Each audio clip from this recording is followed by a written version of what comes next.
बिस्मिल्लाहिर्रहमानिर्रहीम। अस्सलाम वालेकुम नाज़रीन कराम, मैं हूं मखदूम शहाबुद्दीन और आप देख रहे हैं मेरा फेसबुक और यूट्यूब चैनल। उम्मीद करता हूं आप सब लोग बखैर आफियत होंगे और जहां भी होंगे अपने अहले खाना समेत खुश भी होंगे और महफूज भी। नाज़रीन कराम, आज चीफ जस्टिस उमर अता बंदयाल और 3 रुकनी बेंच जो कि इलेक्शन कमीशन के नजरसानी केस की समाअत कर रहा था, इस बेंच को आज एक बहुत बड़ा सरप्राइज मिला है। बल्कि अगर ये कहा जाए कि जब ये सरप्राइज इस बेंच के सामने रखा गया तो तीनों मेंबरान जो हैं बेंच के वो शॉक्ड रह गए, वो हैरत ज़दा रह गए, क्योंकि खामोशी से एक कानून बना है और इस कानून पर सदर मुमलिकत आरिफ अलवी ने भी खामोशी से दस्तखत कर दिए। और इस सब के अंदर सुओ मोटो जो है वो खुडे लाइन लगा के चीफ जस्टिस उमर अता बंदयाल का किस्सा तमाम करने का जो एक मंसूबा है उसमें आज हुकूमत को एक पहली कामयाबी मिली है। और ये कामयाबी जो है, इसमें सवाल ये भी पैदा हो रहा है, बहुत से लोग ये भी सवाल उठा रहे हैं कि क्या सदर आरिफ अलवी इमरान खान के साथ गेम कर गए हैं, इमरान खान के साथ हाथ हो चुका है। इस हवाले से बड़ी अहम तरीन तफसीलात हैं। नवाज शरीफ और जहांगीर तरीन जो हैं उनकी बहाली और राहें हमवार होने के हवाले से भी डिटेल्स हैं। जबकि एक और दिलचस्प डेवलपमेंट हुई है और असद उमर जो हैं उन्होंने ताकतवरों के मंसूबों को खाक में मिला दिया है। और किस तरह से असद उमर ने एक स्टेटमेंट के जरिए अगले पिछले सारे जो हिसाब हैं वो चुकता कर दिए हैं और इमरान खान को जितने लोग छोड़ रहे हैं, और अपेरेंटली यही लग रहा है कि खान की सियासत ख़त्म हो रही है, खान का नुकसान हो रहा है और जो मंसूबा साज हैं वो अपने मंसूबा बंदियों के अंदर कामयाब होते जा रहे हैं, जो उनके अहदाफ हैं वो हासिल करते जा रहे हैं। लेकिन ये इनकी खाम ख्याली है। ये क्या मामला है, इस पर भी बात करते हैं। अच्छा, सबसे पहले तो मैं आपको ये बता दूं कि इस वक्त बहुत से लोग ऐसे जो कहते थे कि जी मईशत जो है वो बड़े हम कंसर्न है मईशत को लेकर और बड़े हमारे कंसर्न्स हैं, हम कंसर्न हैं, हमारे हालात बड़े, भाई ये वो फलान ढिमका। ओपन मार्केट के अंदर आपका डॉलर जो है वो 316 रुपए का भी नहीं मिल रहा, जाके लेके कोई बंदा दिखाए 316 का भी मिल जाए। पाकिस्तान की मईशत का ऐसा बेड़ा गर्क किया गया है, तसल्ली बख्श काम किया गया है पाकिस्तान की मईशत की अगली पिछली सारी जड़ें जो हैं वो खोखली करने का। और अब वफाकी वजीर खजाना इसहाक डार जो हैं वो जी तकरीब के अंदर खिताब करके, उनके अंदर इतनी हिम्मत है, वो कहते हैं कि जी मईशत को मुस्तहकम करने की कोशिशें कर रहे हैं, स्टेट बैंक मुल्क में इस्लामिक फाइनेंस के फरोग के लिए कोशिशें कर रहा है, ये हो गया वो हो गया। अच्छा, अब आप देखें कि गुस्सा इनका इतना है, ये बादशाह बन चुके हैं ना इस मुल्क के, ये तो रियाया है, अवाम तो कीड़े मकोड़े हैं, अवाम तो चींटियां हैं जिनके ऊपर ये राज करते हैं, और ये तो हुक्मरान खानदान है। और ये इन्हें लाने वालों को भी देखना चाहिए कि भाई अवाम एक सवाल नहीं बंदा पूछ सकता, सहाफ़ी एक सवाल नहीं पूछ सकता कि इसहाक डार जो कहता था, बढ़ के मारता था कि IMF का मेरा तजुर्बा है, पता नहीं इसने IMF को आके क्या तबाहियां फेर देनी है, क्या फटे चुक देने IMF के। और अब IMF का सवाल हुआ है तो इसहाक डार साहब गुस्से में आ गए हैं। क्यों गुस्से में आए हैं? बिल्कुल बनता है इनका गुस्से में आना। इस मुल्क में आइन और कानून तो है नहीं, एक हुक्मरान खानदान है, उसे फैसिलिटेट करने के लिए पूरा निज़ाम जो है वो नंगा हो चुका है। और ये इस वक्त सूरत हाल है। आप देखें कि इस्लामाबाद में जो तकरीब है उसके दौरान साफ़ी की जानिब से सवाल किया गया कि IMF से मुआहदा ना होना कि आपकी नाकामी है। साफ़ी के सवाल पर इसहाक डार जो हैं वो गुस्से में आ गए और जवाब देने के बजाय उल्टा पूछ लिया कि क्या पाकिस्तान डिफ़ॉल्ट हो गया है। इसहाक डार बोले कि आपको जो फैसला देना है दे दें, मैं बाद में देख लूँगा। ये भी कहा कि पाकिस्तान ने तमाम इंटरनेशनल पेमेंट कर दी है। और इन्होंने कहा कि जी नए बजट और IMF से मुतल्लिक मजीद सवालों का जवाब मैं नहीं दूंगा, इन्होंने गुरेज कर दिया। यानी ये इनकी पूरी की पूरी हकीकत है कि गुस्सा आ जाता है कि कोई पूछे कि भाई इसहाक डार बढ़ के मारता था, डॉलर आते साथ डर गया डार से। उसके बाद ये शाहजेब खानजादा के प्रोग्राम में बैठ के कहते थे कि मुझे तजुर्बा है IMF का, मैं जानता हूं IMF, वो करवाए ना IMF से मुआहदा। आपका ये मुआहदा 5 महीने पहले भी नहीं हो रहा था, वो भी नाकामी थी, 5 महीने पहले हो जाता। अब तो आप ऐसे गंदे तरीके से नाकाम हुए हैं, बुरे तरीके से एक्सपोज हुए हैं, आपकी हकीकत जो है वो कौम पे आश्कार हो गई है। अच्छा, अब यहाँ पे कर क्या रहे हैं? हुकूमत मईशत का कुछ नहीं कर रही, जो इन्होंने करना है वो नहीं कर रही। लेकिन अब बरतानिया की नेशनल क्राइम एजेंसी के 190 मिलियन पाउंड स्कैंडल में इमरान खान और उनकी एहलिया बुशरा बीबी जो है उनका नाम ECL में डाल दिया गया है। नैब रावलपिंडी की सिफारिश पर बाज़ाब्ता तौर पर ECL में ये नाम डाला है।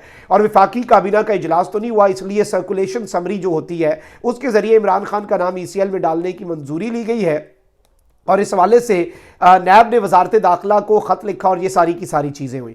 और इस वक्त इख्तियारात के नाजायज इस्तेमाल की ये हदों को छू रहे हैं, क्योंकि इमरान खान और बुशरा बीवी जो है, बाकियों के नाम इन्होंने स्टॉप लिस्ट में डाले हैं ना। अब ये प्रॉपर ईसीएल में नाम डालना जो होता है उसके लिए आपको कैबिनेट से मंजूरी लेनी पड़ती है, तो इन्होंने काबीना से मंजूरी लेकर ये वारदात डाल दी है। हुकूमत ने नैब की दरखास्त पर नाम ईसीएल में शामिल किया। ये इस वक्त डेवलपमेंट्स हैं। अच्छा, एक जानिब ये सब कुछ चल रहा है, एक जानिब ये सारी की सारी डेवलपमेंट्स हो रही हैं, वहीं दूसरी जानिब आज सुप्रीम कोर्ट ऑफ पाकिस्तान में एक बहुत बड़ा सरप्राइज मिला है chief justice of Pakistan justice Umar Ata Bandial को। अज खुद नोटिस सुओ मोटो केसेस में अदालती फैसलों पर नजर सानी के नए कानून के निफाज के बाद सुप्रीम कोर्ट में पंजाब में इंतखाबात कराने के फैसले के खिलाफ इलेक्शन कमीशन की नजर सानी दरखास्त की समाअत मुलतवी कर दी गई है। चीफ जस्टिस पाकिस्तान उमरता बंदयाल की सरबराही में 3 रुकनी बेंच ने केस की समाअत की। जस्टिस एजाजुल एहसन और जस्टिस मुनीब अख्तर बेंच का हिस्सा हैं। आज समाअत का आगाज हुआ तो अटॉर्नी जनरल मंसूर उस्मान अवान ने कहा कि सुप्रीम कोर्ट के नजर सानी के कवानीन मंजूर हो चुके हैं। सुप्रीम कोर्ट के नजर सानी के कवानीन का इत्तलाक जुम्मे से हो चुका है। जस्टिस मुनीब अख्तर ने रिमार्क्स दिए कि इसीलिए इलेक्शन कमीशन के वकील सजील सवाती के चेहरे पर मुस्कुराहट आई। अटॉर्नी जनरल ने कहा कि सुप्रीम कोर्ट के असल दायरा इख्तियार आर्टिकल 184(3) में नजर सानी का कानून बनाया गया है। सुप्रीम कोर्ट के नजर सानी इख्तियार को वसी कर दिया गया है। अच्छा, इससे पहले एक इन्होंने प्रैक्टिस एंड प्रोसीजर बिल जिसपे जो सुओ मोटो है वो दिया गया था चीफ जस्टिस की तरफ से, जिसके ऊपर फिर आपको पता है कि दरखास्तों पर समाअत हुई थी और उसके ऊपर स्टे ऑर्डर दिया गया था सुओ मोटो ने। अच्छा, अब इन्होंने ये जो कानून है, इस हवाले से मैं आपको ये बता दूं कि अटॉर्नी जनरल ने कहा कि चीफ जस्टिस ने इस सब के ऊपर कहा कि यह अदालत अदलिया की आज़ादी के कानून को लागू करती है। समझते हैं कि आर्टिकल 184(3) के दायरा इख्तियार के केसेस में नजर सानी होनी चाहिए। सुप्रीम कोर्ट के ही फैसले आर्टिकल 187 के तहत नजर सानी का दायरा इख्तियार बढ़ाने की राह दे रहे हैं। प्रैक्टिस एंड प्रोसीजर एक्ट में हुकूमत ने नया अदालती दायरा इख्तियार बना दिया। हुकूमत ने अदालत के इंतजामी उमूर में भी मुदाखलत की कोशिश की। खुशी है कि मौजूदा कानून सिर्फ 184(3) के बारे में है, सबको दोबारा सोचना होगा। ये जो अब नया कानून इन्होंने बनाया, क्योंकि पिछला प्रैक्टिस एंड प्रोसीजर तो सुप्रीम कोर्ट के इख्तियारात के ऊपर कदगन था।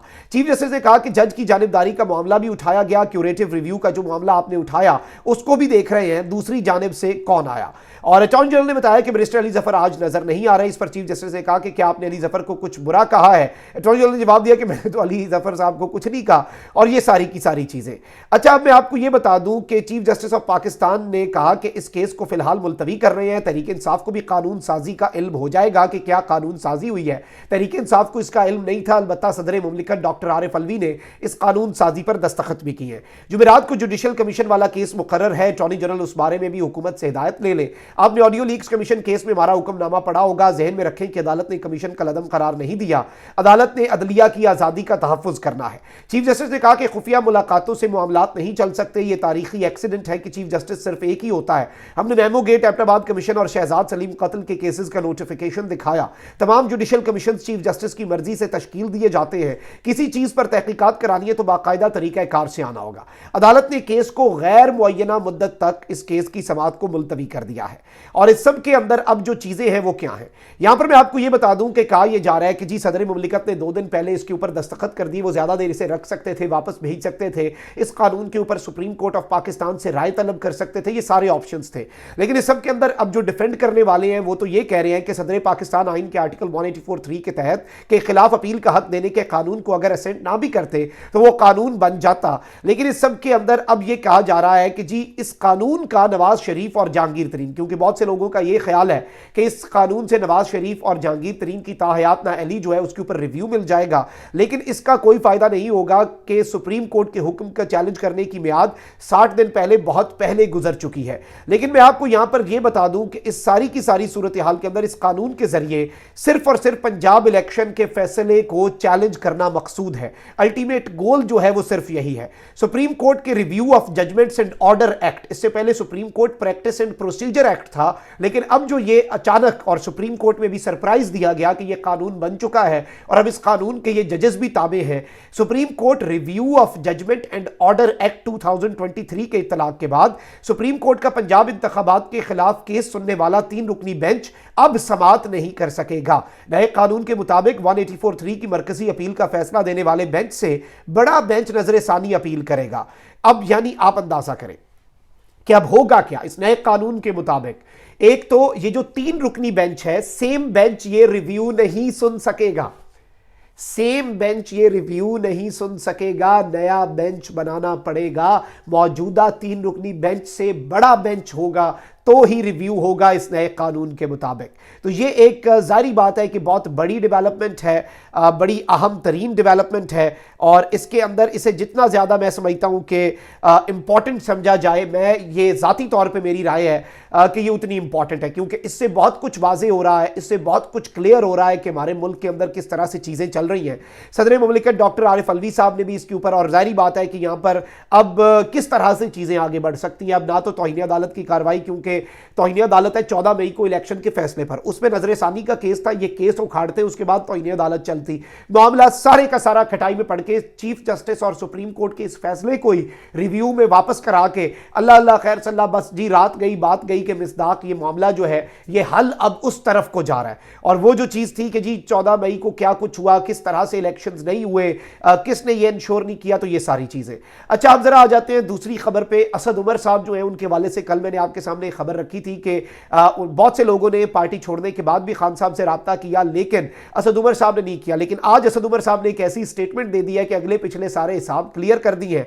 असद उमर साहब ने आज कहा है कि जी वोट चाहे जो मर्जी पार्टी छोड़ जाए, असद उमर जो मर्जी जितने मर्जी लोग पार्टी छोड़ जाएं, वोट जो है वो सिर्फ इमरान खान का है। कोई जाए या कोई ना जाए, कोई आए जाए, इधर हो फलाना हो, पार्टी छोड़े, पार्टी के वोट बैंक पर इसका कोई फर्क नहीं पड़ेगा। और यही वो चीज़ है जो इस वक्त फैसला साजों को समझ नहीं आ रही। वो जिद के अंदर किसी का घर तोड़ा जा रहा है, किसी के सिंध के एमपीए के जो इमरान खान को नहीं छोड़ रहा उसके ट्रक जलाए जा रहे हैं, यानी ये सब कुछ हो रहा है। अच्छा, इस सब के अंदर इमरान खान से मुलाकात के सवाल पर इन्होंने कहा कि जी शायद मैं लाहौर में खान साहब से मिल लूं। तो ये भी एक ताज़ा हवा का झोंका है, क्योंकि इस सब के अंदर असद उमर साहब जो है उन्होंने पार्टी नहीं छोड़ी, उन्होंने सिर्फ ओहदों से पार्टी के जो डिसीजन मेकिंग के अहम तरीन इंपॉर्टेंट ओहदे हैं उनसे इस्तीफा दिया, कोर कमेटी हो जाए या सेक्रेटरी जनरल खान साहब ने नया लगा दिया उमर अयूब। अच्छा, अब यहां पर असद उमर साहब जो है उन्होंने बड़ी बेहतरीन बात की, और मैं ये समझता हूं कि बड़े बड़े जो खुद को ताकतवर समझने वाले लोग हैं, जिन्होंने एक मंसूबा बनाया इमरान खान को माइनस करने का,